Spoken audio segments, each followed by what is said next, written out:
Celia, para la gente que no te conozca, ¿quién es Celia Rubio? Bueno, pues Celia Rubio es una chica normal que un día decidió empezar a crear contenido en redes sociales hace ya pues casi unos 4 años y que bueno, que a día de hoy se dedica a divulgar, a enseñar sobre lo que me apasiona, que son las finanzas. Siendo madre y haciendo todas las cosas que haces, ¿tienes espacio para mantener esos hábitos de lectura, esos hábitos que te han ayudado a llegar hasta aquí? Me parece una pregunta buenísima, ¿eh? Y te diría que algunos sí y otros no. Para ti no son tanto los hábitos en sí, sino el proceso mental, emocional que hay detrás del hábito, ¿no? De me pongo un objetivo y lo cumplo. No es tanto un hábito concreto de levantarme a las 5 de la mañana, sino el hábito. Es decir, ¿qué quiero conseguir? ¿Qué hábitos necesito para alcanzar esto? Y tener la capacidad de llevarlos a cabo. ¿Por qué no nos enseñan a gestionar el dinero y cuáles son esos hábitos que te ayudan a hacerlo bien con el dinero? No nos educan financieramente porque si la mayoría de gente tuviera un nivel alto de educación financiera, por ejemplo, en 2020, cuando se empezó a imprimir dinero, hubiéramos dicho, no, o sea, esto no puede ser. Y la gente hubiera salido a las calles, hubiera habido una revolución igual que si te hubieran dicho que dieras el 30% de tu dinero. 30 segundos de necesito mi situación de fracaso financiero, transformarlo radicalmente en un día y empezar a obtener resultados. ¿Qué tengo que hacer? 3 pasos, ¿no? Vale, pues yo te diría que si me pides 3 pasos para poder hacer en menos de un día y mejorar tu situación financiera, sin duda te diría, primero, Bueno, buenos días a todos. Muchísimas gracias por estar aquí una vez más. Hoy tenemos la gran suerte, la gran fortuna de tener a Celia Rubio, que podría presentarla durante minutos y minutos y enrollarme, pero antes de presentarte, pues me gustaría agradecerte la oportunidad de estar aquí y el trayecto tan largo que habéis hecho para estar en Barcelona hoy. bueno, te lo decía antes de entrar a la grabación, de verdad que el placer es mío, o sea, súper feliz de estar aquí, o sea, que gracias por esta oportunidad y nada, muy contenta, muy contenta. Muchísimas gracias. Vale, Celia, para la gente que no te conozca, ¿quién es Celia Rubio? Bueno, pues Celia Rubio es una chica normal que un día decidió empezar a crear contenido en redes sociales hace ya pues casi unos 4 años, ¿eh? O sea, que yo lo veo como súper reciente el inicio, pero ya ha pasado tiempo y que bueno, que a día de hoy se dedica a divulgar, a enseñar sobre lo que me apasiona, que son las finanzas y son las inversiones y bueno, y además, por supuesto, Celia es madre, mujer, conferenciante, bueno, pues hago un montón de cosas desde el punto de vista laboral, pero sobre todo eso, no sé, pues una persona a la que le encanta, lo que hace, me encanta divulgar sobre mi pasión, ¿no? que son las finanzas. Espectacular. Oye, Celia, y tú, si no me equivoco, no empezaste tu carrera como financiera o como asesora, ¿no?, de finanzas personales. ¿Estudiaste enfermería? Pues. Sí, a ver, esta historia es un poco curiosa y de hecho yo lo cuento siempre que alguien me pregunta sobre mi background y es como que sigue sorprendiendo mucho, ¿no? Pero, a ver, el tema es que yo llegué a todo este mundo de finanzas, de inversiones, siempre lo digo por pura casualidad, ¿no? Por poner un poco en contexto, efectivamente yo estudio la carrera de enfermería, empiezo de hecho a trabajar en un hospital como enfermera, trabajo 2 años como enfermera y me doy cuenta que a mí aquello no me gustaba nada, pero nada. O sea, de hecho era algo que en el tiempo que estaba estudiando la carrera yo ya me daba cuenta, ¿no? ¿Sabes? Esto que empiezas a hacer las prácticas y dices, hostia, yo veo aquí a compañeras súper motivadas y a mí esto no. Pero claro, lo que me pasó es que cuando empecé a trabajar en el hospital dije, tío, o sea, si yo tengo que hacer esto cada día de mi vida, me da algo, o sea, pero literalmente me da algo, ¿no? Entonces, bueno, en ese momento empecé a pensar en otras salidas, en qué podía hacer y demás, me dejé el trabajo en el hospital y empecé a trabajar en una empresa farmacéutica. Claro, ¿qué ocurrió? Que para mí la parte de control de finanzas y demás fue algo clave que me permitió dar ese cambio, porque, bueno, pues muchísimas personas, ¿no? Posiblemente muchas de las personas que nos están escuchando se encuentran en una situación que dicen, ostras, a mí no me gusta lo que hago, me gustaría profesionalmente poder dedicarme a otra cosa, pero lo cierto es que necesito el dinero para llegar a fin de mes, ¿sabes? O sea, necesito esta fuente de ingresos y no me puedo permitir cambiar, darme tiempo de reinvención, etcétera, ¿no? Entonces, para mí la parte de finanzas siempre como que fue algo muy importante en mi vida personal porque me permitió, pues por ejemplo, en mi caso, dejar un trabajo que creo que tiene que ser totalmente vocacional, que puede ser un trabajo precioso, pero que en mi caso particular no me llenaba. Y bueno, en ese momento yo empecé a trabajar en una empresa farmacéutica, o sea, todavía nada que ver con el mundo de las finanzas, pero a mí como que poco a poco, a nivel personal, ¿no?, más de crecimiento personal, me empezó a encantar este mundo, ¿no? Yo empecé en las finanzas, siempre lo digo, por pura necesidad, ¿vale? O sea, yo acabé la carrera, me di cuenta que era un absoluto desastre financieramente hablando, que cobraba, gastaba y que esa situación no era sostenible, ¿no? Entonces empecé pues primero con los primeros pasos para organizar un poquito mis finanzas, a ahorrar, y poco a poco fui conociendo más el mundo de las inversiones y me fue encantando. Entonces yo durante todo este proceso pues me fui formando sobre las inversiones, hice un máster en mercados financieros, hice un montón de formaciones específicas, certificaciones, pero, o sea, puramente porque era algo que a nivel personal me aportaba, era un tema que me gustaba y que obviamente veía un retorno económico en cuanto a mi manejo de la economía, de mi economía personal, ¿no?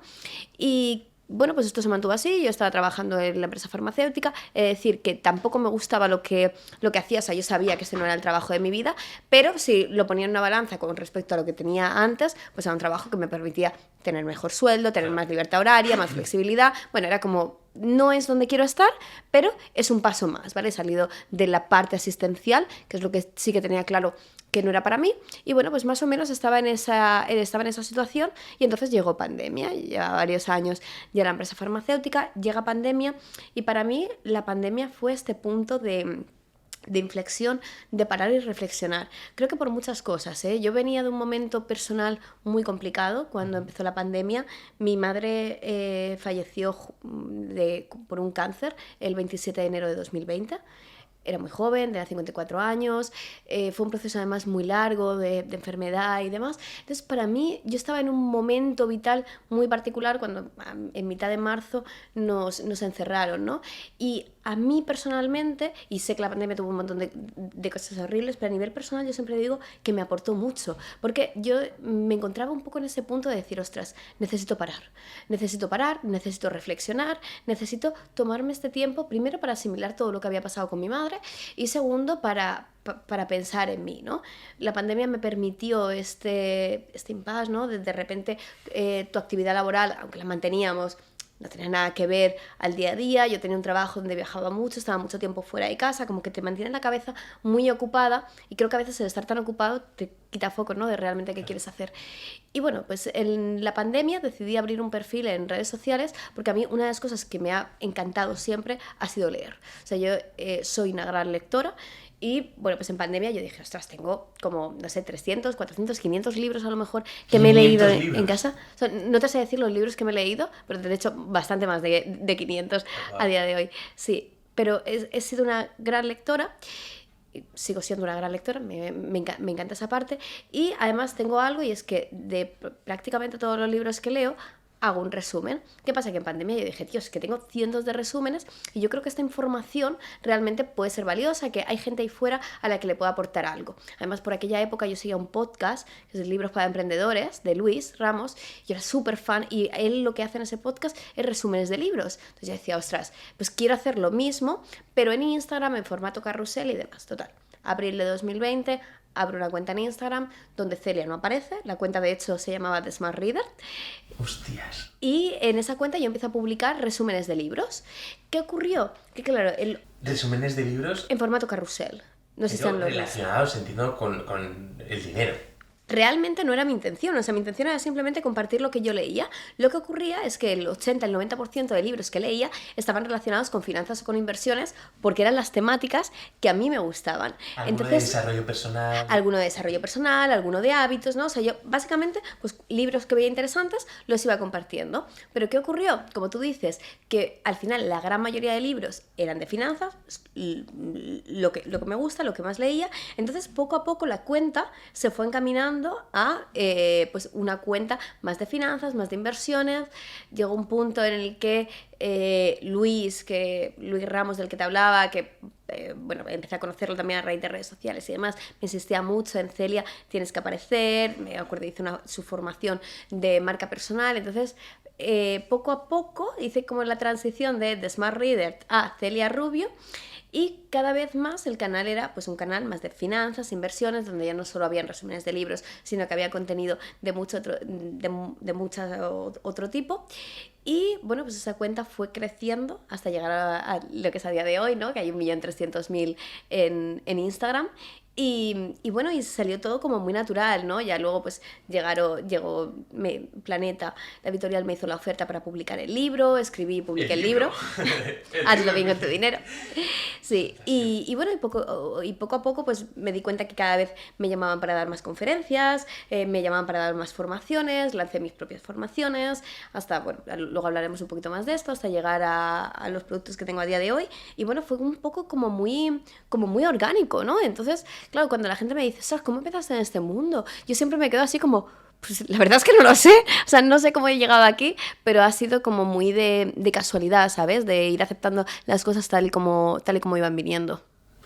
Espectacular, Celia. Te lo decía antes que lo que destacaría de ti es la capacidad que tienes de comunicar y sin duda estás ayudando a muchísima gente gracias a esa capacidad de comunicar y de transmitir ideas de forma tan fácil. Sí, fíjate que, hostia, yo cuando empecé a crear contenido... ¿Se te da mal comunicar? No. No. Vale. No, en realidad creo que nunca se me ha dado mal comunicar porque, obviamente, ¿no? Es un skill que con la práctica va mejorando y demás, pero creo que siempre me ha encantado esta parte de comunicación, entonces como que siempre ha habido una semillita en mí que luego a raíz de trabajarla sí que es verdad que no creo que haya sido una dificultad, o sea, es algo, te diría que un skill positivo en mi caso. Pero yo sí que tenía claro que para mí uno de los problemas del mundo de las finanzas y del mundo de las inversiones era precisamente la comunicación, ¿no?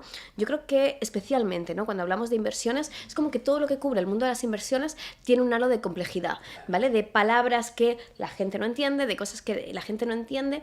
Y hay una cosa que a mí me resulta muy curiosa y es que, por ejemplo, en las formaciones, en Academia de Inversión, cuando los alumnos entran, siempre me dicen lo mismo. Ostras, Celia, si me hubieran explicado esto así, lo hubiera entendido. O sea, en realidad yo estoy convencida que el mundo de las inversiones, las finanzas, todo lo relacionado con el dinero es muchísimo más sencillo de lo que parece. El problema es que ponemos como esta capa de tecnicismos, de que parece que hay que saber muchísimo, parece que para empezar a invertir hay que haber estudiado una carrera de finanzas y ojo, no me malinterpretes, para empezar a invertir, para hacer las cosas bien hay que formarse, por supuesto, y sin una buena formación no lo vas a hacer, pero no hace falta tener una carrera financiera. O sea, esto es un mundo mucho más accesible de lo que parece. Entonces, para mí, un objetivo fundamental cuando empecé a crear contenido fue, hostia, voy a hacer contenido que la gente entienda. O sea, yo nunca de verdad tengo esta pretensión de que alguien vea un vídeo mío y piense, ostras, no entiendo nada de lo que dice Celia, pero se le nota que sabe mucho, ¿no? O sea, quiero que el concepto... No, pues que, o sea... Parece una obviedad, pero yo estoy convencida de que muchísima gente hace contenido para, o sea, pensando en, quiero quedar bien, o sea, quiero que alguien cuando lo vea desde fuera piense, ¿cuánto sabe esta persona? Totalmente, vamos. Y mi objetivo siempre es el contrario, mi objetivo es, o sea, voy a explicar cada cosa de forma tan sencilla que absolutamente cualquier persona lo entienda. O sea, me da igual que tengas cero conocimiento. De hecho, me da igual que sea la primera vez que escuchas hablar de un ETF o que escuches hablar de DCA o de lo que sea. O sea, te lo voy a explicar lo voy a intentar explicar de forma que sí o sí lo entiendas. Como se lo explicaría a mi hijo no, porque tiene casi 2 años y es muy pequeño. Pero como se lo explicaré a mi hijo dentro de 2-3 años, ¿sabes? Me lo explicarías a mí. No, claro, ¿y por qué, Celia? Bueno, ahora entraremos en más detalle sobre cómo se compagina el emprendimiento, la maternidad, el ser escritora, ¿no? Son muchas cosas, diferentes lanzamientos, un año muy intenso. Pero... sí, vamos a entrar ahora, ¿no? Porque te quería preguntar, o sea, ¿cómo se lleva? Porque es que antes cuando estábamos hablando, es que, o sea, os decía, ¿no? O sea, sois un ejemplo, ¿sabes? Porque ya el ser madres o padres a día de hoy es algo que es una responsabilidad que no mucha gente quiere asumir. Luego a esto le añades el ser emprendedor o emprendedora, que tiene un riesgo y una incertidumbre extrema, ¿no? Luego la exposición como influencer a la crítica, al juicio constante, ¿no? Entonces, ¿cómo gestionas todo esto? Pues en realidad te preguntas como muchas cosas, ¿no? Bueno, primero, yo siempre, bueno, por poner un poco en contexto, yo tengo un nene, Hugo, de 21 meses, ¿vale? Casi 2 añitos. Y yo siempre tengo como objetivo fundamental supervivencia, ¿vale? Muchísima gente me pregunta, y de hecho en alguna entrevista, ¿no? Me han preguntado por el tema de la conciliación, de cómo concilio y demás. Y, hostia, yo siempre contesto que no lo sé. O sea, para mí, conciliar es este punto en el que tú dejas de sentir culpabilidad. Es decir, que tú tienes tu parte profesional, tú tienes tu parte personal, de maternidad y demás. Hoy, por ejemplo, yo vivo en Alicante, estamos grabando en Barcelona. Ayer dormí fuera de casa para poder grabar este podcast. O sea, entonces para mí la conciliación real llega en el momento que tú dejas de sentir culpabilidad. Es decir, que yo me voy a trabajar y estoy con el foco puesto en el trabajo y sé que mi hijo está perfectamente cuidado, que yo estoy con mi hijo y estoy 100% con el foco en mi hijo y no me preocupo del trabajo. Si me preguntas cómo se llega a este punto, no tengo ni idea porque yo no estoy ahí. Yo no estoy ahí. Yo, como muchas otras madres, estoy en el punto de, obviamente, me voy muchas veces fuera de casa, duermo muchas noches fuera de casa, pero yo sigo teniendo este sentimiento de culpabilidad, de decir, ostras, dejo a mi hijo... mi marido, por supuesto, ¿no? O sea, aparte de el papel que tiene que asumir la persona que se queda en casa con el niño, con tal, toda la organización familiar alrededor. Entonces... Porque tu marido es emprendedor. No. Mi marido es funcionario, o sea, que es como... ¡Oh, brutal! Claro, somos la noche y el día en ese sentido. Perfectamente, equilibráis un poco la balanza, ¿no? Bueno, somos súper diferentes en el ámbito laboral, no tenemos nada que ver, pero luego hay muchos otros puntos de unión, entonces como que cada uno, ¿sabes? Tenemos actividades profesionales totalmente distintas. Entonces, bueno, pues vamos haciendo estos ajustes, nos vamos organizando como podemos, pero realmente yo creo que en mi caso, te diría que no he conseguido este clic de decir concilio perfectamente, porque para mí ese sentimiento de culpabilidad, de estoy sobrecargando a la otra parte, estoy dejando a mi hijo, sigue estando presente y lo tengo que reconocer, pero bueno, poco a poco lo voy gestionando mejor, yo creo, y sobre todo es como objetivo claro, supervivencia, ¿vale? O sea, el otro día estábamos con unos amigos, ¿no? Hablando de propósitos de año nuevo y demás, de cosas que queríamos hacer en 2024, y yo les contaba un poco pues propósitos desde el punto de vista de crecimiento personal, propósitos empresariales, y acabé como, y me quedaba pensando y dije, bueno, y mi último propósito del año y el más importante es sobrevivir, ¿vale? Es llegar a 31 de diciembre de 2024, que parece muy obvio, pero a veces cuando eres madre estás en la vorágine del día a día, del estrés, de todo, como que se vuelve un poco más complicado. Así que, bueno, pues se va haciendo como se puede. Es verdad que te lo decía antes, ¿no? O sea, para mí estos últimos años, desde que nació Hugo, han sido muy intensos. O sea, yo, para que te hagas una idea, yo recuerdo mi embarazo, porque el embarazo fue escribir el libro, ¿vale? Como prácticamente la mitad del embarazo fue escribir el libro. Además, grabé una formación entera. Hice un lanzamiento estando embarazada. O sea, yo acabé la formación... como el 27 de marzo, cosas así, y yo di a luz a Hugo el 5 de abril, ¿vale? Entonces fue como todo súper tal. El 5 de abril di a luz y el 11 de mayo se publicó el libro, y tenía la primera presentación del libro, ronda de firma de libros por toda España. O sea, ha sido como muchísimas cosas, ¿sabes? De todo, de decir, hostia, acabo de parir y estoy con la cabeza de no duermo por la noche, no sé toda, o sea, no me ubico aún en mi vida y tengo que preparar una presentación del libro. Entonces, bueno, han sido como meses de muchos retos. Pero yo creo que eso también te hace crecer, ¿no? O sea, te obliga a trabajar bajo otro tipo de situaciones, oye, pues yo qué sé, yo antes, por ejemplo, no dormía una noche y al día siguiente decía, hoy no sirvo para nada. Ahora no duermo una noche y al día siguiente digo, es mi día a día, ¿vale? O sea, de hecho, cuando duermo fuera de casa es como... joder, que bien he dormido, o sea, cómo sienta dormir 7 horas seguidas, porque en casa eso es inviable, ¿no? Entonces, bueno, pues intentando buscar como la parte buena de cada situación y siempre intentando extraer este aprendizaje, ¿no? Espectacular, Celia. La verdad es que un poco lo que te decía, ¿no?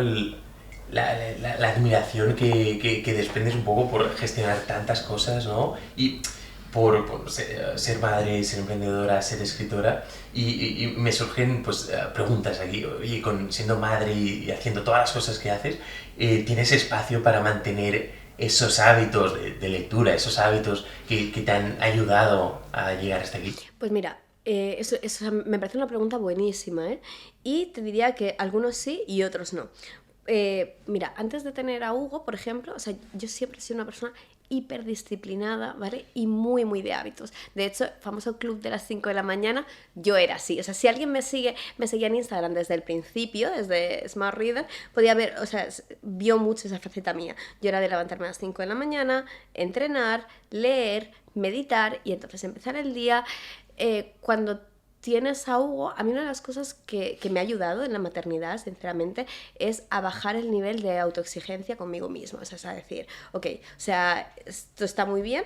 Yo ahora mismo, por ejemplo, ¿no? El tema de levantarte a las 5 de la mañana llevaba años haciéndolo. Años haciéndolo, ojo, años, es importante. Años, años. O sea, para mí era un hábito que tenía profundamente establecido en mi vida. O sea, no sé cuántos años está. Nos quedamos aquí un momento. ¿Vale? O sea, ¿cuántos años? ¿3 años? ¿4 años? Pues 4 o 5 años llevaría levantándome a las 5 de la mañana cada día. ¿Domingos cada también? día. Sí, fines de semana incluidos. ¿Qué ocurre? Que cuando yo tengo a Hugo, digo, si yo, o sea, y en mi cabeza, mira, hay una cosa que mola un montón de la maternidad, y es que es como que tú vives dos maternidades distintas, ¿no? O sea, uno es el tipo de madre que tú crees que vas a ser cuando piensas en tener hijos, cuando estás embarazada, cómo va a ser tu día a día, y otro es el tipo de madre que eres cuando realmente tienes a tu bebé, ¿no? Por eso yo, la gente que no tiene hijos y me dice, no, pues el día que tenga hijos haré, es como, sí, genial, o sea, cuando los tengas vienes y me lo cuentas, pero porque yo he pecado de eso. Entonces yo pensaba, en mi cabeza, todo esto en mi cabeza, ¿eh? Sí. Ostras, en realidad es perfecto porque yo me levanto hasta a las 5 de la mañana, yo le digo a Jesús que se ocupe de 11 a 5, que se ocupe del nene, a las 5 el que duerma, y a partir de las 5 de la mañana me ocupo yo de él. En la teoría, o sea, en mi cabeza la teoría sonaba perfecto. ¿Qué ocurrió en la práctica? Yo tuve a Hugo, me di cuenta que las noches eran un drama absoluto, o sea, yo le daba pecho a Hugo, de hecho todavía le sigo dando pecho a Hugo, entonces era como, hostia, por las noches, o sea, mis noches eran dar teta, dar teta, dar teta y dar teta. Entonces, claro, yo llegaba a las 5 de la mañana y yo decía, pero si voy por la cuarta toma, o sea, yo necesito dormir hasta que el niño aguante, ¿no? Y fue como, vale, o sea, yo no me puedo exigir levantarme a las 5 de la mañana, no me puedo exigir meditar, no puedo exigir muchas de las cosas que hacía antes. Entonces, para mí la maternidad ha sido...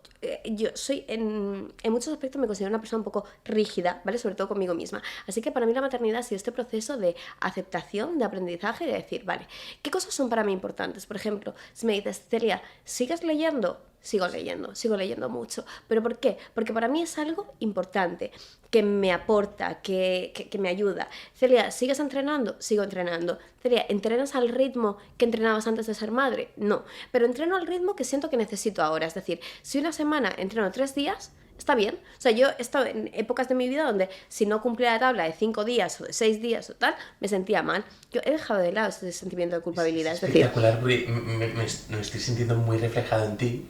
O sea, yo soy, digamos, la Celia de antes, ¿vale? Sí.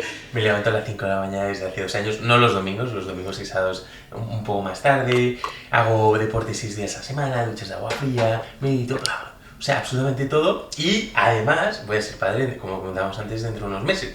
Y también me visualizo, ¿no? Claro, yo haciendo tal, entonces me puedes organizar perfectamente. Yo te juro que, o sea, cuando yo estaba embarazada, en mi cabeza todo tenía muchísimo sentido. O sea, era como, ¡buah! O sea, yo me voy a seguir levantando a las 5, yo entreno hasta ahora, cuando mi marido se levante, o sea, yo duermo de 12 a 5 del tirón, él duerme de 5 a 10. O sea, en mi cabeza todo sonaba perfectamente. Y después te das cuenta que la realidad no tiene absolutamente nada que ver con toda esa película que tú te habías montado, porque realmente, o sea, ser padre, ser madre, es como hacer un máster acelerado de vida, ¿no?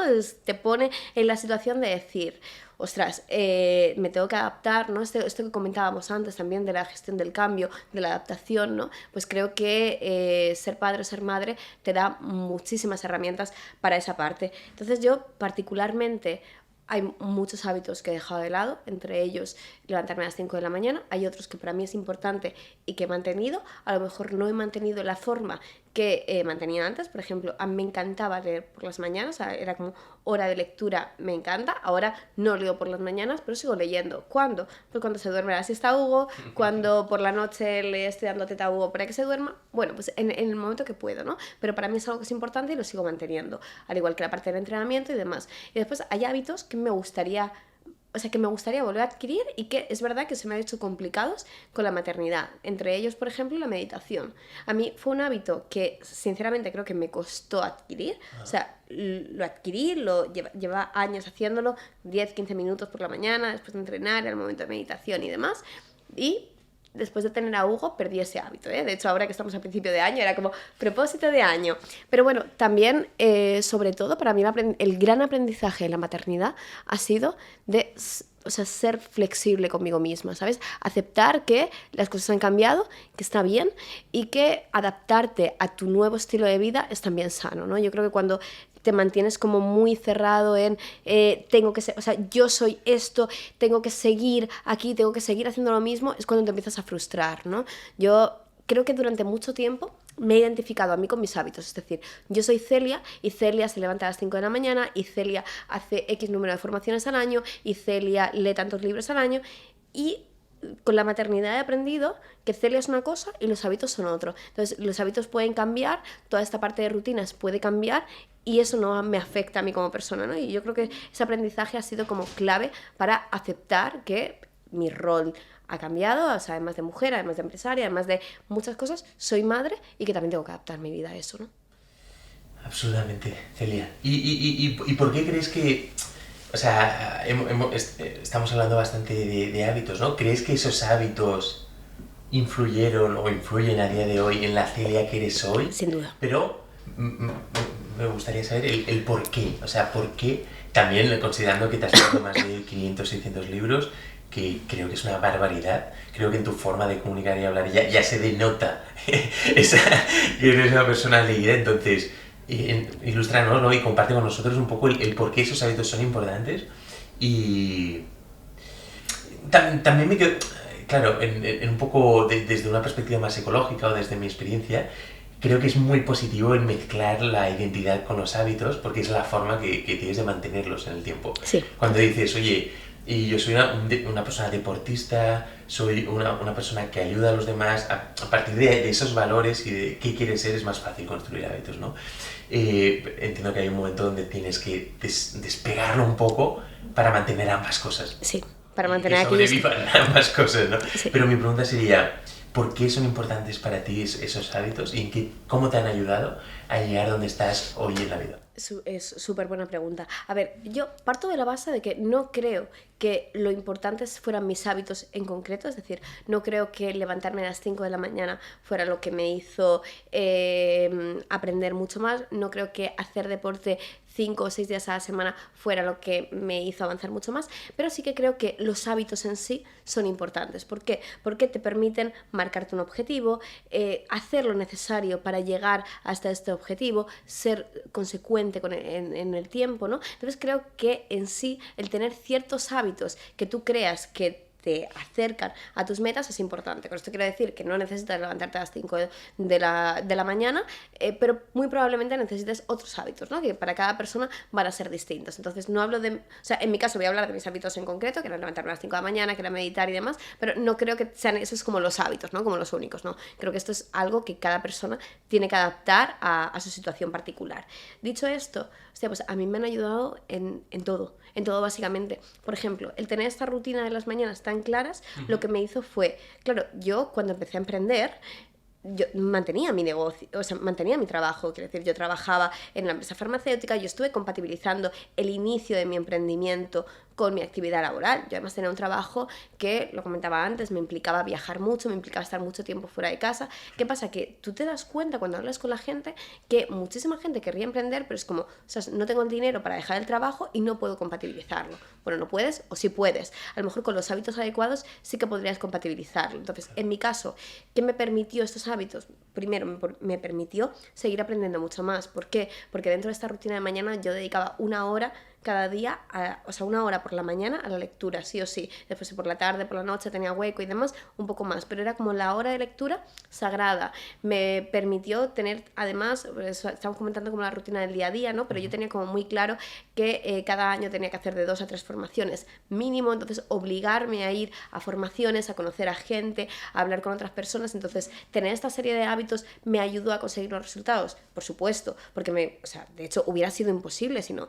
Primero, porque no habría estado en el punto de aprovechar las oportunidades que me han ido llegando, porque no habría tenido la formación, no habría tenido la capacidad de sacarle provecho, y segundo, porque me permitió compatibilizar este inicio del emprendimiento con todavía mantener mi trabajo para otra empresa. Entonces, para mí, sin duda, la parte de los hábitos, que ya te digo, o sea, no tienen por qué ser esos hábitos. Para ti no son tanto los hábitos en sí, sino el proceso mental, emocional, que hay detrás del hábito, ¿no? De me pongo un objetivo y lo cumplo. Totalmente. Tengo palabras, soy consistente en el tiempo. Sí, sí, totalmente. Y además creo que los hábitos se tienen que adaptar al objetivo y a la vida de cada persona. Por ejemplo, ¿no? Estábamos hablando lo de levantarse a las 5 de la mañana. Si hay un hábito controvertido, sin duda es ese. Pero es verdad que yo estoy convencida que para muchísima gente levantarse a las 5 de la mañana no es la solución. ¿Por qué? Porque no rinden esa hora, porque prefieren acostarse un poquito más tarde y aprovechar las últimas horas, porque a esa hora están cansados, por un millón de cosas. Y nos podríamos sentar a debatir si realmente es que es mejor, es que son unas horas de más lucidez, que va a estar... Sí, perfecto. A mí me gusta entrar en el debate, ¿eh? O sea, yo te diré... Que sí. Yo te diré que sí, pero por una cuestión de que a nadie, o sea, no conozco absolutamente a ningún ser humano que le guste levantarse a las 5 de la mañana. Sí, y honestamente una parte de mí te quiere dar la razón, porque a nivel personal lo he vivido, ¿no? Pero también pienso que no hace falta levantarte a las 5 de la mañana para tener éxito, pero a lo mejor sí que te hace falta. Si yo digo, vale, yo quiero mejorar esta área concreta, por ejemplo, ¿no? Y voy a barrer un poco para casa. Imagínate, empezamos año, quiero mejorar mi parte financiera o quiero aprender más sobre el mundo de las inversiones. Vale, yo digo, venga, pues dentro de este plan de estudio voy a apuntarme a la Academia de Inversión y voy a leerme 15, 20, estos 20 libros este año. Vale, pues para leerme 20 libros y para hacer la Academia de Inversión yo necesito a lo mejor bloquear hora y media o 2 horas cada día.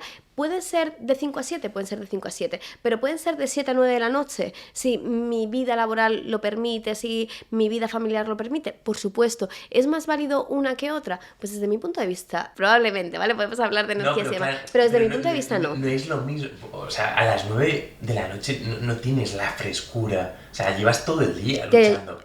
Yo también lo pienso, ¿eh? Yo también lo pienso, pero a lo mejor muchas de las personas, o alguna persona que nos esté escuchando diga, pues no, o sea, yo a las 5 de la mañana no tengo frescura, pero la tengo a las 12 de la noche. Yo qué sé, yo por ejemplo cuando estaba estudiando la carrera, no conocías a nadie en la carrera que estudiara de noche. Yo eso nunca lo entendí. Yo a muchísima gente. Claro, y entonces esa gente te decía, no, es que yo a las 8 de la mañana no rindo, pero a las 3 de la mañana sí. Yo soy lo contrario. O sea, a mí a las 3 de la mañana no me pongas un libro, es como, o sea, a las 3 de la mañana, hasta que he sido madre, yo he dormido a esa hora, ¿vale?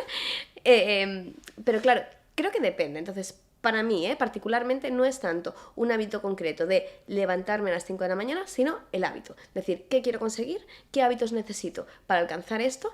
Y tener la capacidad de llevarlos a cabo. Creo que eso marca toda la diferencia. Primero, porque te permite adquirir las habilidades, estar en el punto necesario para conseguir aquello que te has propuesto.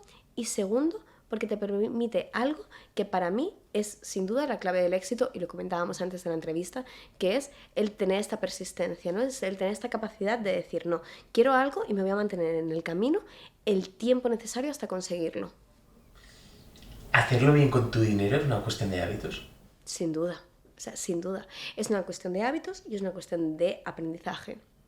Creo que la parte financiera es una de esas grandes olvidadas de nuestro sistema educativo, ¿no? A mí particularmente me resulta muy curioso pensar en el hecho de que, bueno, pues la mayoría de nosotros pasamos 18, 20, 22 años dentro del sistema educativo, o sea, pasamos una parte muy importante de nuestra vida dentro del sistema educativo, que nos enseñan a desarrollar un trabajo, a cómo ganarnos la vida, a cómo ganar dinero en definitiva, pero durante estos 20 años que pasamos en el sistema, nunca nadie nos habla, en mi caso particular, por ejemplo, ni una sola hora de cómo hacerlo bien con el dinero, de cómo gestionarlo, ni siquiera de los conceptos más básicos, ¿no? Para mí esto es algo así como si, no sé, pues como si cumpliéramos 18 años, nos dieran las llaves de un coche y nos dijeran, bueno, ahí tiene usted la carretera, puede empezar a circular, pero nadie nos hubiera hablado ni siquiera de qué significan las señales de tráfico. El resultado sería catastrófico, y a nivel económico... ¿Es catastrófico? Es catastrófico, o sea, claro. Pero, y tú como experta, Celia, en la materia, o sea, te preguntaré, ¿por qué esto es así? ¿Por qué sucede? ¿Por qué siendo probablemente la gestión del dinero... una habilidad básica? Yo te diría la más importante, ¿eh? Probablemente. O sea, yo te diría la más importante, pues tú sabes mucho más, ¿eh? Pero por una cuestión de que el dinero que tienes muchas veces correlaciona con tu autoconfianza, autoestima, con la capacidad que tienes de formarte, de hacer cosas, de tener, ¿no?, un techo, una vestimenta. Por lo tanto, con tu vida profesional, o sea, cuánta gente haría cosas en su día a día distintas si tuviera la seguridad de que el dinero no es un problema. Si tuviera libertad financiera. Claro, te aseguro que para muchísima gente su vida profesional cambiaría radicalmente. Totalmente. Sí, pero ¿por qué no nos enseñan a gestionar el dinero? ¿Y cuáles son, ya que me has dicho que sí que hay una correlación, cuáles son esos hábitos que te ayudan a hacerlo bien con el dinero? Mira, me vas a permitir que haga un poco de abogado del diablo, pero honestamente pienso que no nos enseñan cómo gestionar bien nuestro dinero por una cuestión sencilla, y es que el sistema no le interesa que nosotros sepamos cómo hacerlo bien con nuestro dinero, cómo gestionarlo de forma inteligente. Creo que, o sea, siendo totalmente objetivo, ¿eh? O sea, no quiero entrar en debate ético ni político. No, pero siendo completamente objetivo, creo que hay muchísimas decisiones que se toman desde el punto de vista de política monetaria, desde el punto de vista político, que simplemente serían inviables si realmente las personas tuvieran un nivel mayor de educación financiera. Y te lo pongo como un ejemplo, ¿vale?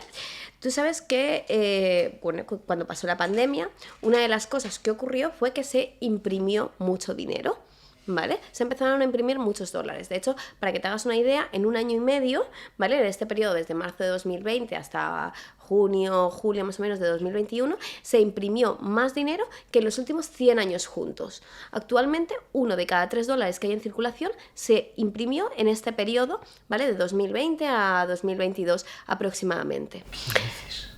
Realmente estos datos son públicos, es decir, si tú te metes en la página de la Fed, de la Reserva Federal de Estados Unidos, puedes ver el M4, que es el gráfico que muestra la masa monetaria, y ves, aquí no tenemos el gráfico, pero si alguien lo busca, vería cómo, oye, la creación de dinero desde que se eliminó el patrón oro, ¿vale? Que es otra historia, nos daría para un podcast entero, pero bueno, desde que se eliminó el patrón oro, que básicamente es que los bancos centrales adquieren la potestad de imprimir dinero de forma independientemente del oro que tengan en sus reservas, es decir, no necesito una cantidad determinada de oro para imprimir nuevo dinero, sino que lo puedo hacer sin más, ¿vale? Que esto que sería básicamente, o sea, tú puedes imprimir billetes, pero que no haya dinero, o sea, monedas de oro que respalden esos billetes. Claro, mira, explicamos esto, ¿vale? Así como vamos Vale. como más en orden cronológico.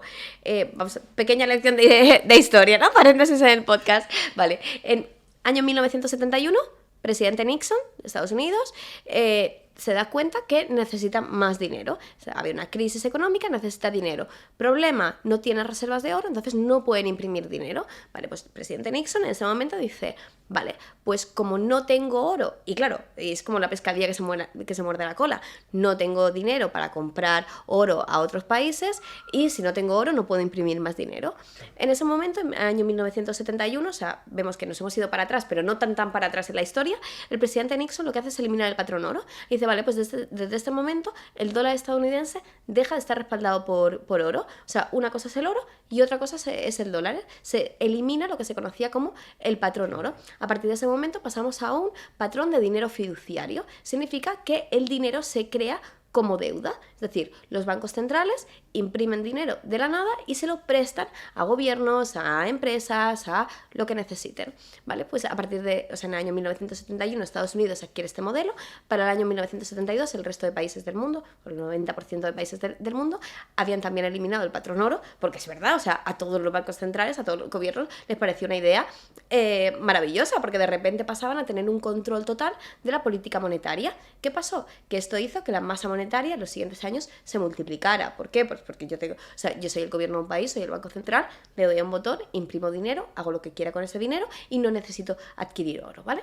Entonces nosotros cuando vemos las gráficas de la evolución de la masa monetaria, lo que vemos es que obviamente hasta el año 1971 esta gráfica se mantiene muy plana. ¿Por qué? Porque para imprimir nuevo dinero lo que tenían es que adquirir más reservas de oro. Sabemos que como recurso natural el oro está limitado, entonces hacía que hubiera un control de esa masa monetaria. A partir del año 1971, obviamente, hay un crecimiento mucho más alto que en los años previos de la masa monetaria, pero ¿qué ocurre? Nosotros vemos la gráfica y vemos que en marzo del 2022 hay un pico, pero es más o menos así, y de repente vemos un pico. Y fíjate que en esta época, en marzo de 2022, hay una entrevista muy curiosa que es a uno de los directivos de la Reserva Federal, y el que le estaba entrevistando le decía algo así como, oye, ¿tú qué le dirías a todas aquellas personas que están empezando a sacar dinero de sus bancos? Claro, obviamente, marzo de 2020 mucha gente tenía miedo, prefería tener el dinero en casa sí, por si acaso. Y él contestó algo así como, les diría que no se preocuparan, que sus depósitos están seguros, sus cuentas están seguras y existe una cantidad de dinero ilimitado en la Reserva Federal. Cuando este hombre decía que había una cantidad de dinero ilimitado, realmente estaba hablando de forma literal. ¿Por qué? Porque empezaron a imprimir dinero de forma ilimitada. Todo el que hizo falta, ya te digo, 1 de cada 3 dólares en circulación se imprimió en este periodo. Pero realmente, ¿qué significa esto? Vámonos a ley de oferta y demanda, ¿vale? Todos sabemos que, sí, por ejemplo, ¿no? Yo soy de Alicante, donde yo vivo, pues hay muchos cultivos de naranjas, ¿no? Si un año hay una granizada, hay muy pocas naranjas, el precio de esas naranjas cuando llega al mercado será alto. ¿Por qué? Porque hay pocas. Sin embargo, si durante un invierno pues las condiciones climatológicas han sido perfectas, todo ha ido genial y los cultivos son muy abundantes, cuando lleguen al mercado el precio de esas naranjas será bajo, ¿no? O sea, ley básica de la oferta y la demanda. Esto lo entendemos todos, ¿vale? ¿Qué ocurre con el dinero? Que cuando yo imprimo más dinero, en realidad el valor del dinero es el que hay. Lo que ocurre es que el resto de dinero baja el valor. Entonces, realmente que más o menos un 30% del dinero en circulación se imprimiera durante el 2020-2021 fundamentalmente, es el equivalente a si durante la pandemia a cada uno de nosotros nos hubieran tocado la puerta y nos hubieran dicho, oye, ¿tú cuánto dinero tienes en depósitos, en el banco, en tu casa en efectivo? 1.000 euros, vale, pues si tienes 1.000 euros me tienes que dar 300. Tú dirías, ¿por qué? No, porque es que la bolsa está cayendo, los gobiernos están endeudando más y tenemos que darles el dinero a ellos. Imagínate, ¿cómo hubiera sido la respuesta de la población? Realmente esto es algo como muy, no sé, utópico porque nadie, todos entendemos que esa situación no se podría dar, ¿no? O sea, que si a todos nos hubieran dicho durante la pandemia que estoy encerrado en mi casa, que mi empresa no está facturando o que me han hecho un ERTE, lo que sea, que tenemos que dar un 30% para meter ese dinero en bolsa para esas grandes empresas, se hubieran ardido las calles. Pero realmente en economía es exactamente lo mismo que yo coja y te quite un 30% a que de repente imprima un 30% de dinero más. ¿Por qué? Porque lo que he hecho es que ese dinero automáticamente valga menos. ¿Qué ocurre? Que en el momento que sucede, es como que no lo veo, ¿no? O sea, yo veo que de repente se ha impreso tanto dinero y digo, pues fenomenal, todo está igual. Eso produjo, por ejemplo, que los mercados tuvieran esta caída y esta recuperación en V. Una de las cosas que ocurrió en la pandemia fue, llega la pandemia, todos tenemos mucho miedo, mucha gente saca dinero y gente que tenía inversiones, mucha gente empieza a tener miedo a algo totalmente desconocido, dice, oye, voy a sacar este dinero. Entonces vimos cómo la bolsa cayó y esto supuso un gran problema. ¿Por qué? Porque no estábamos ante una crisis económica, al menos en un primer momento. Estábamos ante una crisis social, sanitaria, y los bancos centrales dijeron, vale, esto no puede suceder así, o sea, tenemos que recuperar la bolsa como sea para que no sea una crisis sanitaria, económica, etcétera. ¿Cómo lo hicieron? Imprimiendo dinero y haciendo grandes inyecciones de ese dinero en bolsa. Por eso vemos que la bolsa cayó en picado, pero que recuperó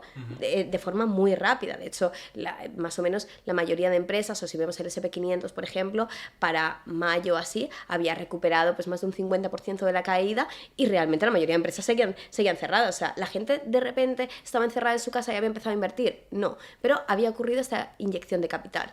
Entonces, claro, si a ti como persona te dicen, oye, tu empresa ha cerrado, ¿no? O sea, tú ahora no llegas a fin de mes y estás súper preocupado. Pero a mí me da igual porque el SP500 ha caído. Entonces, dame un 30% de tu dinero que hay que ponerlo en bolsa. Nadie aceptaría eso. Sería una revolución. Ardería en calles, como decíamos. Sin embargo, de esta forma es como muy sutil. Yo imprimo un 30% más de dinero.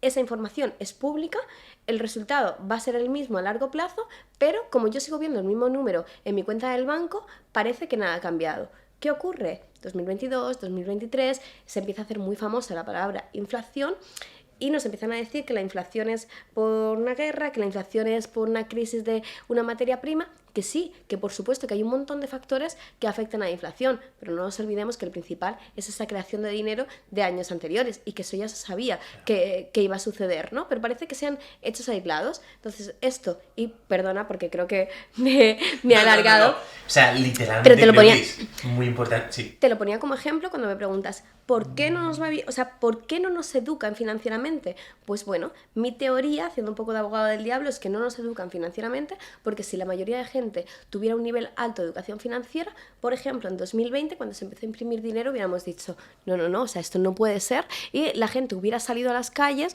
o hubiera habido una revolución igual que si te hubieran dicho que dieras el 30% de tu dinero. Entonces, no nos educan financieramente porque no les interesa, porque vivimos en un sistema que solo se sustenta porque la mayoría de gente es ignorante financieramente, porque una mayor educación financiera también es crear individuos más libres, con menos necesidad de trabajar, con menos necesidad de aceptar, que sean menos dependientes del Estado, que sean nada dependientes del Estado, y no nos interesa. De hecho, si te fijas, por ejemplo, vamos cada vez más a un sistema de Estado paternalista, de me hago responsable de ti, de te doy ayudas, de no te preocupes si no te va bien en el trabajo, que yo me voy a hacer cargo, que ojo, cuidado. O sea, no quiero decir que esté en contra de dar ayuda. O sea, cuando alguien necesita ayuda, por supuesto, vivimos en un estado de bienestar y hay que darle, y hay que darle la ayuda que necesita, hay que darle todas las herramientas, hay que ponerlo todo absolutamente sobre la mesa para que esa persona consiga salir de la situación. Pero creo que eso es muy diferente de este modelo de Estado paternalista de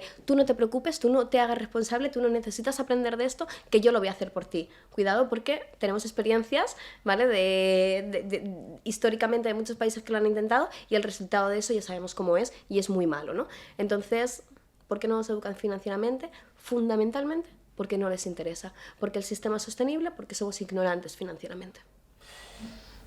Yo creo que esto ha sido un máster en finanzas y estoy, bueno, no puedo estar más de acuerdo, ¿no? Entonces, para la gran mayoría de personas, ¿no? Ese 90 y largos por ciento de la sociedad que no tiene esa educación financiera y que están presos del sistema y por lo tanto no pueden escapar de él y ¿qué les recomiendas, no? ¿Cuáles serían esos hábitos, esas claves para llegar a esa libertad financiera o a ese conocimiento para, bueno, escapar del desconocimiento al que nos han obligado a estar, ¿no? A muchos de nosotros? Pues mira, yo te diría que lo primero es perderle el miedo al mundo de las finanzas, ¿no? Ya te decía que toda la parte de finanzas, de inversiones, se recubre de un halo de complejidad que, déjame decirte además, que no es casualidad, es decir, es así porque interesa que sea así, porque interesa que cuando vayamos al banco no entendamos nada de lo que nos están diciendo, que veamos ahí números y digamos, hostia, me tengo que fiar de lo que me dicen porque esto no es para mí, o sea,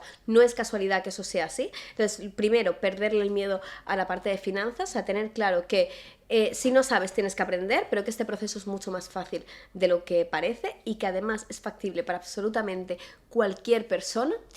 Eso, punto número 1. Punto número 2, obviamente iniciar este camino de aprendizaje y para eso hay muchísimas vías. Afortunadamente ahora mismo vivimos en una época donde hay mucho contenido en redes sociales. Cuidado con la parte de finanzas, que hay contenido muy bueno y contenido muy malo. Bueno, esto ya nos daría para otra cosa, pero realmente pues aprovechar toda la información gratuita, todas las personas que creamos contenido ahí fuera. Por supuesto, como escritora y como lectora te voy a decir que leer es una de las cosas que te va a hacer... Y en este punto, Celia, ¿cuáles serían los libros, los 3, 4, 5 libros que recomiendas? He visto algún post que haces sobre este tema, sí. Pero ¿cuáles son los libros que más recomiendas para aprender a gestionar bien tu dinero? Vale, bueno, el primero, hazlo bien con tu dinero.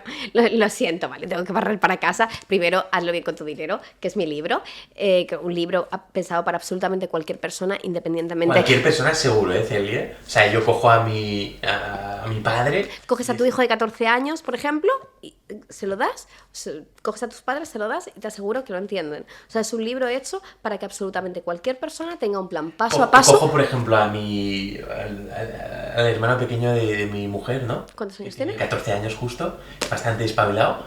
Se lee este libro y va a aprender a gestionar mejor su dinero. Sin duda. Vale. Te diría que sin duda, ¿vale? Entonces, un libro que recomendaría el mío, por barrer un pelín para casa. Otro libro que a mí me ha gustado, me ha ayudado mucho, de hecho fue el libro que me hizo hacer un clic, que me hizo decir, ostras, tengo que empezar a hacer algo diferente. Mira, es que, bueno, dilo tú, pero estoy seguro que es el mismo libro que nos cambia a nosotros el... Los secretos de la mente millonaria de T. Harv Eker. Sí. O sea, es la mayor obra de arte. O sea, tú eres una experta en la materia y tal, pero como persona, digamos, que gestionó dinero, pero no soy un experto ni muchísimo menos, te cambia radicalmente la mentalidad. Es una volada de cabeza, sí. Literalmente. Yo es el libro probablemente que más he recomendado. De hecho, si me dijeras, dime que me lea un libro, te diría sin duda Los secretos de la mente millonaria, ¿eh? Incluso antes de Hazlo bien con tu dinero, yo lo reconozco. No, Los secretos de la mente millonaria para mí es una obra maestra porque te hace darte cuenta de, primero, de qué forma hemos sido condicionados a pensar sobre el dinero, y segundo, a mí hay la segunda parte del libro me encanta, me gusta muchísimo, ¿no? Este libro básicamente se divide en dos partes. La primera es entender lo que el autor llama tu patrón financiero, es decir, por qué piensas como piensas con respecto al dinero, y darte cuenta que muchas de las formas de pensar que tienes realmente no te pertenecen y que pues están adquiridas de muchas cosas. En el libro lo explica genial. Y la segunda parte es como las diferencias en la forma de pensar y actuar de la gente rica y la gente pobre. Y por favor, no pensemos que gente rica y gente pobre hace referencia al número que tú tienes en la cuenta bancaria, sino que tú puedes ser rico siendo pobre todavía económicamente, pero adquiriendo esa nueva mentalidad, ¿vale? Porque básicamente lo que te dice es, o sea, me da igual el dinero que tengas ahora mismo, si piensas como un rico es que, o sea, inevitablemente vas a acabar ahí, ¿no? Entonces el autor hace como mucho esta diferencia entre rico y pobre, independientemente de la cantidad de dinero, y me encanta, y a mí eso me voló la cabeza, de decir, hostia, es que a lo mejor a la gente que le va bien económicamente, a lo mejor la gente que tiene éxito financiero, no es por suerte, no es por nada, es porque saben cosas que yo no sé, hacen cosas que yo no hago y piensan de forma distinta como pienso yo. Espectacular. Este libro, estoy de acuerdo. O sea, te genera o sea, te obliga prácticamente a quererlo compartir con tus seres queridos. O sea, literalmente todos mis empleados se han leído el libro. Me encanta. Lógicamente mi Paula también, o sea, porque te genera eso de, guau, necesito compartirlo, ¿sabes? Totalmente. Es como más gente necesita tener esta información. Absolutamente, ¿no? Sí. Y entonces estamos acercándonos a entender, ¿no? Que realmente ese patrón financiero, ¿no? Es muy parecido luego a los patrones personales de hábitos, de los estilos de alimentación, los patrones de pensamiento. O sea, al final es lo mismo, ¿no? En cuanto a si cuido de mi salud o no cuido. Al final es como, o sea, veo en ti, veo en lo que transmites en la información, que hay un denominador común, ¿no? Entonces, bueno, pues para mí este libro es uno de esos imprescindibles, ¿no? Porque precisamente por esto que comentábamos, o sea, es un libro que te lees y que automáticamente sientes la necesidad de que otras personas conocieran esto. Pero es que yo estoy segura que si más gente leyera y además analizara bien el significado que hay detrás del libro, empezaría a tomar automáticamente decisiones distintas con respecto a su dinero. Entonces, sin duda, hemos dicho hazlo bien con tu dinero, hemos dicho los secretos de la mente millonaria, que es un imprescindible. A mí un libro que creo que a veces se entiende poco por lo antiguo y demás, pero que me gusta mucho, es Piense y hágase rico. Espectacular. Es buenísimo, además no sé si lo has leído. No se entiende bien, ¿por qué? Que se escribió en 1920, creo, o sea, hace como 100 años, entonces como que vale. La forma de escribir, Okay, o sea, se entiende bien, pero, o sea, a lo mejor para una persona que no está tan puesta en el tema, se hace un poquito más densa su lectura por esto, ¿no? O sea, se nota el lenguaje de hace 100 años, pero justo, creo que fue el año pasado, hace 2 años, Carlos Galán hizo una versión actualizada del libro, mantiene para mí bastante bien la esencia, pero como actualizando el lenguaje, entonces tenemos como las dos opciones, ¿no? Original o versión actualizada por Carlos Galán. Creo que ambas son muy buenas, entonces te recomendaría sin duda Piense y hágase rico también. Otros libros que me gusten, o sea, hay muchos, pero por poner así alguno de inversiones, por ejemplo, Un paso por delante de Wall Street, me gusta mucho, ¿vale? De Peter Lynch, te da como este approach más a la parte más financiera, más de bolsa y demás. Pues si no tenemos muchos conocimientos, nos puede servir para primera toma de contacto, al menos tener esta imagen general del libro. Y otros libros que me gusten, pues si tenemos empresas, por ejemplo, La ganancia es primero, creo que es guay. Si no estamos tanto en el mood empresarial, libros como La transformación total de tu dinero, que es también como un sistema muy sencillito de una serie de pasos, El código del dinero, Libertad financiera de Sergio Fernández, son como libros muy introductorios, pero que creo que nos sirven muy bien para dar estos primeros pasos dentro del mundo de las finanzas, para empezar a tener como, ok, o sea, primer step de inteligencia financiera, check. Fantástico.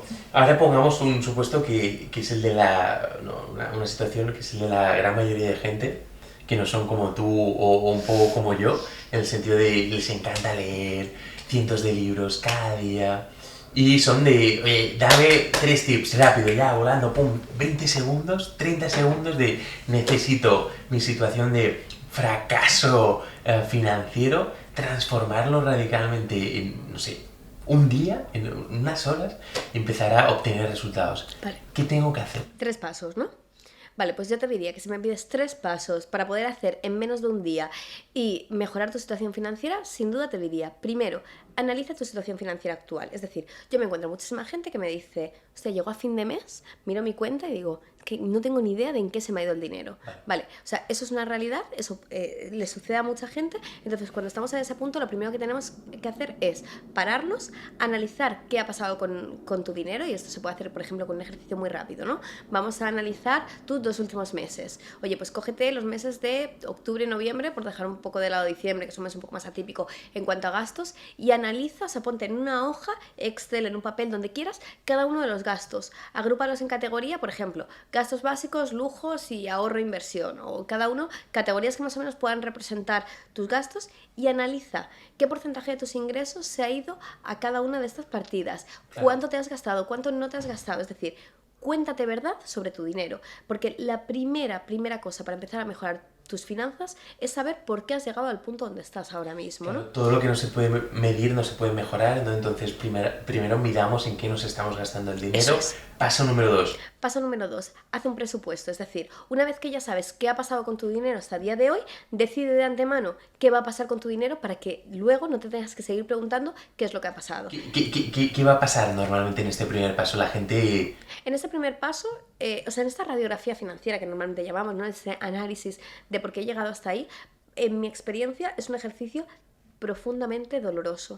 O sea, no. No, totalmente, ¿eh? O sea, dices, guau, soy un inútil, tío, ¿cómo me estoy gastando este dinero? No, te soy completamente sincera. Mira, hace poco hablaba con una amiga y yo le dije que hiciera este ejercicio. De hecho, le mandé una hoja Excel específica que hice para ella para que hiciera este ejercicio, y me llamó y me dijo, tío, nos pasamos la tarde, mi marido y yo, llorando, Celia. O sea, ha sido un jarro de agua fría. Pero es verdad, o sea, muchas veces, o sea, las personas estamos acostumbradas a vivir en automático, entonces a no contarnos verdad.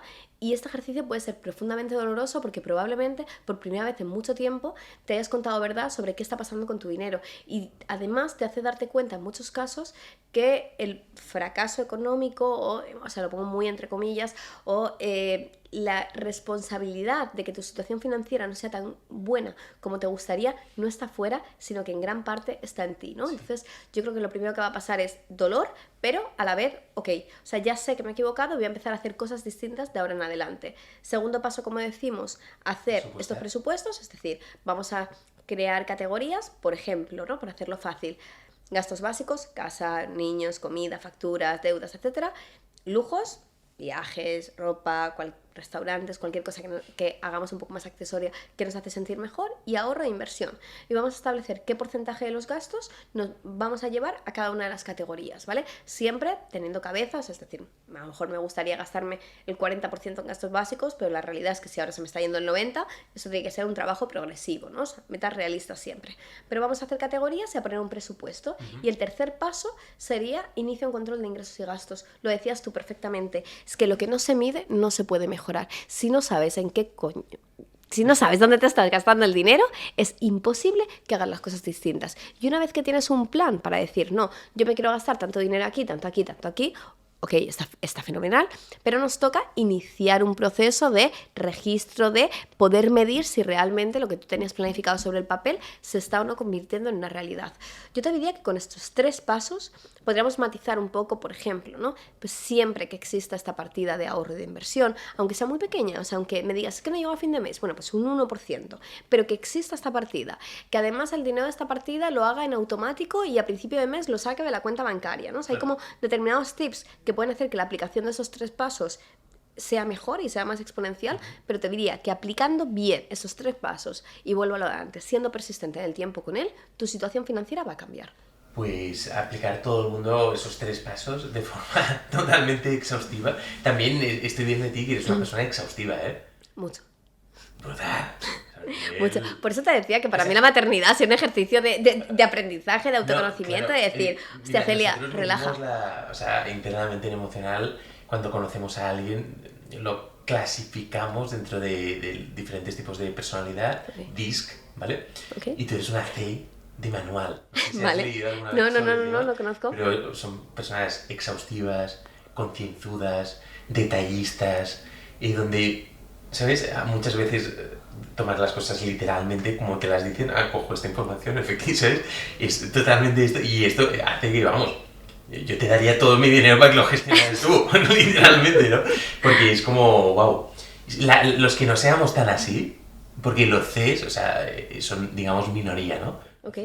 Y además en determinados países no se ven, son como seres albinos, ¿no? Al uno cada millón, ¿no?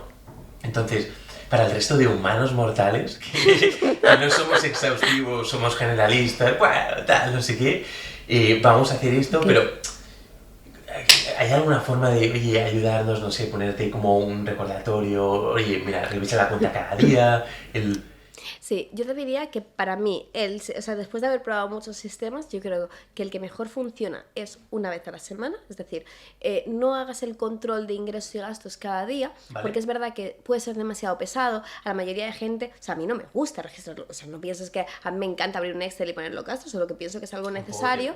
Sí, de gusta. Fíjate, no me gusta hacerlo, pero sí que me gusta la sensación de control que Ya. me genera hacerlo, ¿vale? Pero me encanta. Un poco sí, Celia. Bueno, venga, va, un poquito, ¿vale? Un poquito. Pero muy poco en realidad. Pero fíjate, entonces hacerlo cada día creo que puede ser un poco como demasiado intenso, pero una vez a la semana, por ejemplo, los domingos o los lunes antes de iniciar la jornada laboral, nos va a llevar 5 o 10 minutos, que es algo como completamente asumible. Y yo te diría que es la mejor forma de empezar a desarrollar este hábito, ¿no? Al final lo que estábamos comentando antes, la importancia de ser persistente, de tener ciertos hábitos, Y una la parte pregunta, financiera es igual. ¿qué porcentaje, no hace falta que lo digas literal, más o menos, qué porcentaje deberíamos de ahorrar al mes? Vale, claro, o sea, una cosa es lo que ahorremos, ¿no? O sea, yo te podría decir que en mi caso particular yo ahorro más del 80% de lo que gano probablemente. O sea, Más del 80% lo ahorras. te diría que en este punto sí. Wow. O sea, en este punto de mi vida sí.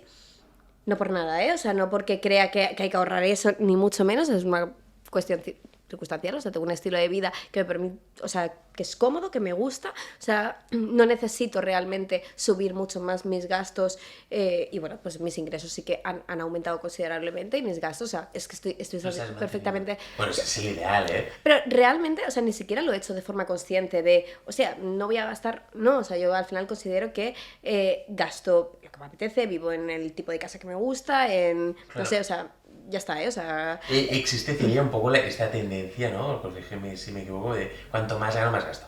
O sea, Sí.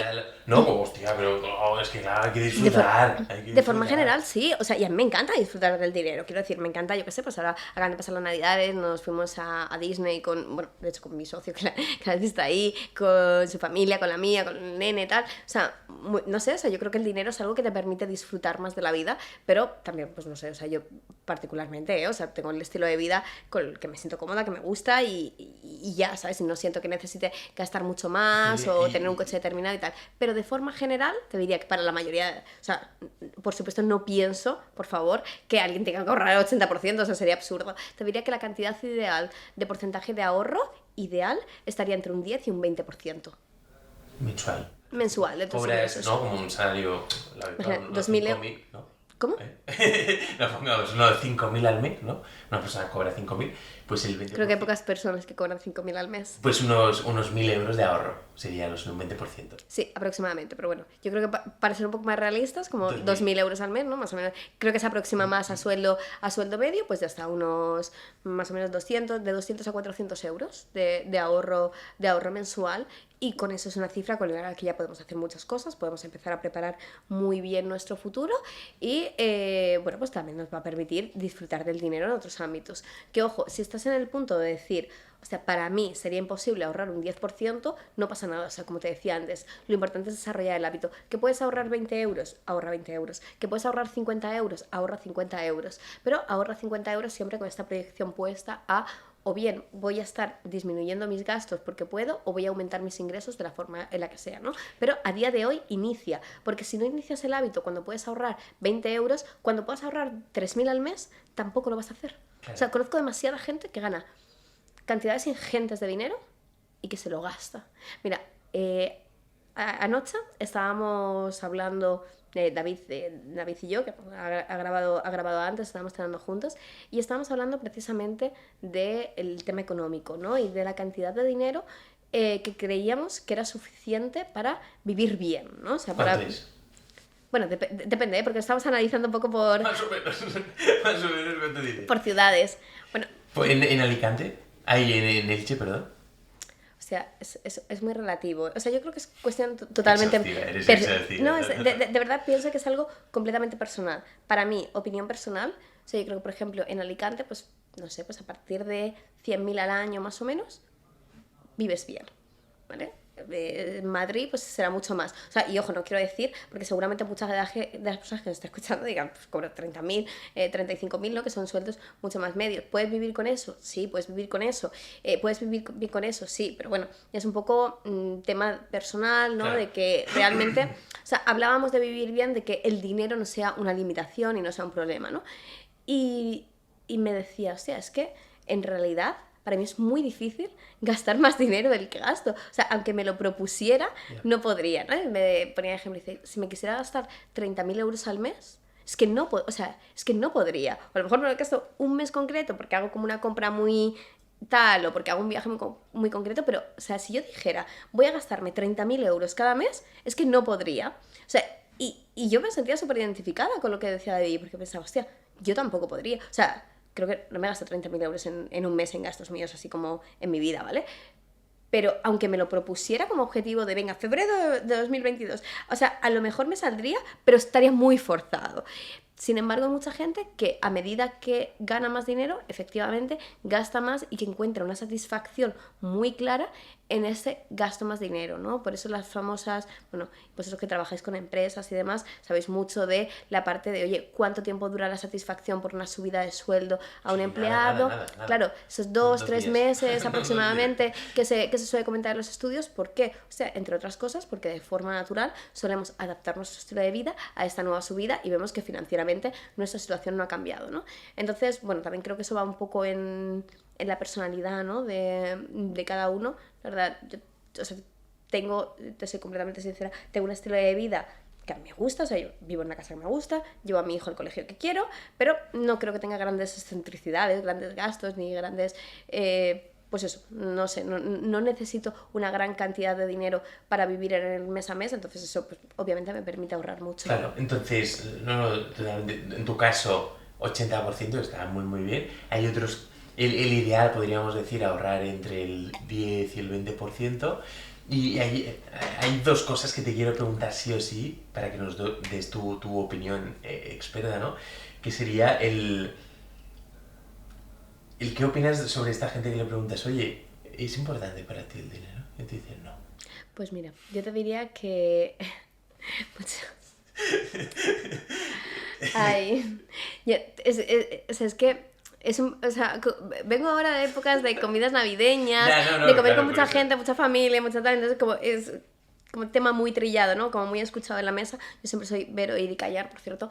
Pero, sí, o sea, hay una diferencia muy grande, ¿no? O sea, para los que nos están escuchando, o sea, aquí o sea, hablas espectacular, pero te he visto muy de escuchar atentamente, de prestar atención. Sí, o sea, porque además me encanta conocer la percepción Sí. de otras personas, por ejemplo, sobre la parte económica, ¿no? Entonces, bueno, ¿qué le diría a una persona que me dice que el dinero no es importante? Le diría que, mira, al final lo que hacemos cada uno de nosotros, cada día de nuestra vida, es de alguna forma intercambiar nuestro conocimiento, nuestro tiempo y nuestra energía a cambio de dinero. Es decir, todos tengamos empresas, trabajemos para otros, seamos emprendedores, hagamos lo que hagamos desde el punto de vista laboral, lo que hacemos es este intercambio, ¿no? O sea, ponemos en una bandeja todo el conocimiento, todo lo que hemos aprendido, todo lo que sabemos, todo nuestro know-how, el tiempo, la energía de cada día y lo intercambiamos por dinero. Por tanto, cuando estamos diciendo que el dinero no es importante, en el fondo lo que estamos diciendo es que tu tiempo, es que tu energía, es que tu conocimiento no son importantes. Y yo no sé qué parece eso, pero a mí particularmente eso me parece un drama. Así que yo no te digo que no hayan cosas en la vida más importantes que el dinero. Si me dices que es para ti más importante el dinero o tu relación, mi relación, sin duda, tu dinero, o sea, el dinero o tu hijo, mi hijo, sin duda, o sea, creo que en la vida hay muchísimas cosas que son más importantes que el dinero, pero es que simplemente creo que no son comparables. Hay que darle al dinero la importancia que tiene. Es como cuando a un niño pequeño le preguntas ¿a quién quieres más? ¿A papá o a mamá? Pues no, tendrá amores distintos, ¿no? O sea, ¿a quién quieres más? ¿A tu hermano, a tu marido, a tu hijo? Es que son amores distintos, es que cubren necesidades afectivas distintas. Pues para mí el dinero, o sea, ¿qué es más importante? ¿Amor, salud o dinero? Pues es que las tres cosas son muy importantes, pero cada uno en su ámbito de aplicación. Entonces, este punto es importante, ¿eh? Si tú piensas, no, el dinero no es importante, o te rodeas de gente y dice, no, es que el dinero no es importante, la energía que estás transmitiendo es que, justo lo que comentas, ¿no, Celia? Todo el tiempo, todo el esfuerzo, toda la pasión que le pones para conseguir ese dinero, que te hace pagar el alquiler, etcétera, etcétera, no importa nada. Yo egoístamente, cada vez que alguien me dice que el dinero no es importante, pienso, no te va bien. Esta persona tiene problemas económicos. El libro de Serena, ¿no? De una mente millonaria y tal, es lo que dice, ¿no? O sea, no, para ti el dinero no es importante. Estás pelado, ¿sabes? Sí, o sea, es literalmente no hay una persona que tenga no llegas a dinero. No llegas a fin de mes. Pero sobre todo porque creo que para tener patrimonio, para que te vaya bien económicamente, sí o sí has tenido que hacer ese cambio de mentalidad. Entonces, si tú estás en el punto de no darle la importancia al dinero, es que no, o sea, es que no vas a tener dinero. Imagínate, yo estoy casada, ¿vale? Si yo llego esta noche, cuando llegue a casa, que con las horas que son, pues me quedan unas 7 horas de coche, o sea que llegaré tarde. Pero si yo llego a casa y le digo a mi marido, hola cariño, me pregunta, ¿qué tal la grabación? Fenomenal, pero ¿sabes qué? Me he dado cuenta que tú no eres tan importante en mi vida. ¿Qué crees que me va a decir mi marido? O sea, lo va a flipar, ¿vale? Va a decir, siéntate, tenemos que hablar. Pero si tú a un amigo le dices que no es importante, si tú a tu pareja le dices que no es importante, si a cualquier persona, o sea, si yo llego aquí esta mañana y te digo, ¿sabes qué? A mí tu podcast me da igual. Para mí no es importante. Hay cosas en este día mucho más importantes que grabar el podcast. ¿Tú qué vas a pensar? ¿Serías tonta? O sea, ¿serías tonta? No la vuelvo a invitar. ¿Me volverías a invitar a un podcast? ¿Recomendarías a alguien que me invitara a un podcast si he dicho que esto no es importante? Obviamente no. Y esto, que lo entendemos perfectamente en muchísimos ámbitos de nuestra vida, en el dinero parece que funciona de forma distinta, pero no, que el dinero es una energía y que funciona como absolutamente cualquier otra. Entonces, de la misma forma que no le dirías a alguien cercano a ti, a alguien que quieres, que no es importante porque no es verdad, ¿por qué lo hacemos con el dinero? Bueno, pues por un tema ya más social, ¿no? De creencias, de tal. Los secretos de la mente millonaria explica muy bien esta parte, ¿no? Todo este condicionamiento que nos lleva a pensar mal sobre el dinero. Pero planteémonoslo. O sea, yo no te digo que el dinero sea o no importante, o sea más importante o no que otra cosa. Te digo que hay que poner el dinero en la posición que le corresponde. El dinero es muy importante para muchas cosas y muy poco importante para otras. ¿Es posible ser feliz sin dinero? No. Para mí, no. Y es una opinión muy controvertida. Yo no sé si el dinero da la felicidad. En el fondo pienso que te acerca a ella, ¿eh?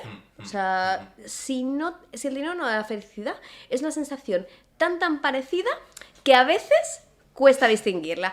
Pero vale, te puedo comprar que el dinero no da la felicidad, pero lo que sí que tengo claro, porque hablo con muchísima gente, porque conozco a muchísima gente, conozco las historias de mucha gente, es que la falta de dinero quita la felicidad. Así es. Y este mensaje, estos dos últimos mensajes, es que pueden cambiar literalmente la vida de muchas personas, ¿eh? El no transmitas la energía de dinero, no me importa, no. ¿Me importas? Y sí, es que es importantísimo esto, sí, es que es fundamental. Y ya como última pregunta, ya más como asesoramiento prácticamente, ¿vale? ¿Qué porcentaje de tus ahorros recomiendas invertir, ¿no? Pongamos que ya ahorro 2.500 euros al mes, por lo que da, o 1.000 o 500. ¿Qué porcentaje de nuestro líquido, de nuestro cash, tenemos que invertir? Vale, para mí no, yo eso nunca lo mido tanto en porcentaje, sino que yo invierto todo mi dinero salvo el fondo de emergencia. Es decir, siempre tengo una cantidad de dinero que no está en inversión. ¿Para qué? Para cubrir cualquier imprevisto, cualquier cosa que pueda surgir. Normalmente yo recomiendo que esta cantidad sea de 3 a 12 meses de tus gastos habituales. O sea, si para cubrir tu estilo de vida tú necesitas, por ejemplo, 1.000 euros al mes, por hacer fácil la cuenta, pues de 3.000 a 12.000, cada uno pues se va a conocer dependiendo de la estabilidad laboral que tenga, de su seguridad personal y demás. Y una vez cubierto este fondo de emergencia, que va a ser diferente para cada persona, yo te recomendaría que absolutamente todo el resto del dinero lo tuvieras invertido. Lo tuvieras invertido, obviamente, con conocimiento, con cabeza, de forma diversificada, controlando muy bien los riesgos, pero lo tuvieras invertido porque es que el dinero que no está invertido simplemente se va erosionando por la inflación, va perdiendo valor de forma continua. Y es que la única forma de ganar este juego económico, de ganar la partida económica, es dar un paso adelante e invertir tu dinero, ¿no? Lo decía Robert Kiyosaki en una frase que para mí es muy buena. Los ahorradores son perdedores. Es decir, ahorrar es necesario, pero no es suficiente. Si nos quedamos en solo gestionar el dinero y en solo ahorrar, no nos va a ir bien económicamente desde el punto de vista del dinero, de ser más autosuficientes y demás. Siempre necesitamos ir este pasito más allá. Pues yo esto lo complementaría con lo que decíamos antes, hacer un diagnóstico de, ¿no? Como recomendación sería la cuarta, ¿no? Hacer un diagnóstico de en qué situación estamos, quitar cosas que son despilfarros, segundo, hacer este presupuestos, ¿no? Tercero, tener controles, cuarto, cuando ya has podido ahorrar algo, empezar a invertir. Ahorrar e invertir. Ahorrar el tiempo suficiente, que sean 3, 12, 18 meses de fondo de emergencia o libertad financiera, y una vez has superado esos 3, 12, 18 meses, des el paso adelante a inversión. ¡Pam! A inversión siempre aprendiendo sobre inversiones. La peor inversión que haces es aquella que haces en un producto que no conoces. Entonces, yo estoy convencida que no cualquier tipo de inversión es para todo el mundo, pero que la inversión sí debería ser para todos. Vale, entonces añadimos, cuando has generado el ahorro último... Aquí están los 7 pasos ordenados, están en el libro. No, pero sí. 100% es recomendable, es una pasada, ¿eh? Los ahorradores son perdedores. Sí, lo que acabas de decir. Hay un capítulo que empieza justo así, sí. Ahí hablamos de la importancia de la inversión. Oye, Celia, de verdad, ¿eh? O sea, yo sinceramente creo que esto es muy importante, que la gente cada vez tiene que adquirir más conocimiento relacionado con el dinero. Y nada, me gustaría que dieras una última frase, ¿vale? Para ir cerrando, porque es un trayecto largo hasta Alicante, sí. Una última frase de reflexión para ayudar a la gente a adquirir, ¿no?, ese bienestar financiero, esa libertad financiera. Pues mira, yo te diría que si tuviera que resumir todo lo que hago en una frase, te diría que las finanzas realmente son para todos, que es necesario perderle el miedo a la parte financiera.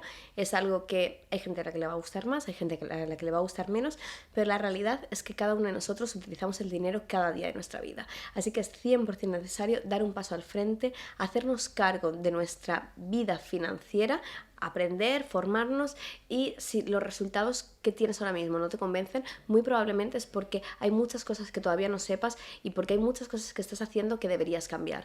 Entonces, educarnos financieramente es una de las claves. Para mí es una de las cosas que puede hacer que tu vida pase al siguiente nivel y debería ser para todos. Así que dar un paso al frente por la educación financiera, te diría que es como frase resumen de todo lo que hemos estado hablando hoy. Entonces, Celia, ¿y si de todo este conocimiento que nos has trasladado, ¿no? Estos hábitos, este leer, si tuvieras que decir cuál es tu superpoder, ¿vale? ¿Cuál sería? Wow. Es que es súper complicado, ¿eh? Estoy viendo por ahí porque hay como varias soft skills. Yo diría una, vamos, lo tengo clarísimo contigo, pero por favor. Bueno, hemos comentado algo antes, ¿no? Sí que es verdad que me quedaría con la parte de comunicación, pero realmente, y siendo completamente honesta, no porque piense que es mi mejor habilidad o porque comunico extraordinariamente bien, pero sí que creo que es algo clave y que comunicar va mucho más allá de dar una charla, de hacer una entrevista en este podcast, y es simplificar el mensaje, y en mi opinión eso sí que lo he conseguido, es como hacer el mensaje accesible para mucha gente. Por favor, vamos a ver esto. Espectacular. Este es el primer premio de comunicación que damos. Celia, por favor. Me encanta, me encanta. Emocional, tus palabras inspiran y conectan. O sea, me flipa, pero es que voy a llegar mañana a la oficina, o sea, lo primero que voy a hacer es colocarle en la oficina rollo sitio visible, ¿vale? Voy a llegar como súper contenta de... mío. Me encanta. Materiales biodegradables. Además, no, es que no sé si se ve en la cámara bien, pero es flipante de bonito, ¿eh? O sea, me encanta, vuelvo muy feliz a casa. Yo añadiría otro, que es lo que he visto en ti, que es organización, me das una sensación de organización extrema, o sea, es una pasada, pero no, o sea, es gestión del tiempo, organización, pero encanta. comunicación sin duda, o sea, Me encanta. bestial. Muchísimas gracias. Súper feliz. Oye, no, muy bien, ¿eh? Súper, súper. Es una pasada. A nivel de personalidad te ubico claramente.